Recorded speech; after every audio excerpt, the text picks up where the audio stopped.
Hello there guys, in this video I'm gonna show you how to hide your following list on TikTok.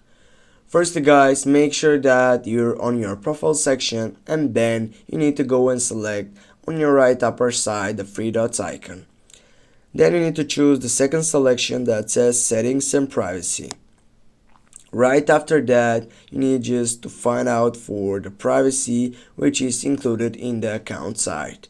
Go on the second solution and then just scroll down, and here as you can see on the fourth option on the safety side you have the following list. Click on that selection and here you can choose who can see your following list, and if you go with the second one on or only me, then with that you will gonna be hide it, or you're gonna hide your following list on TikTok.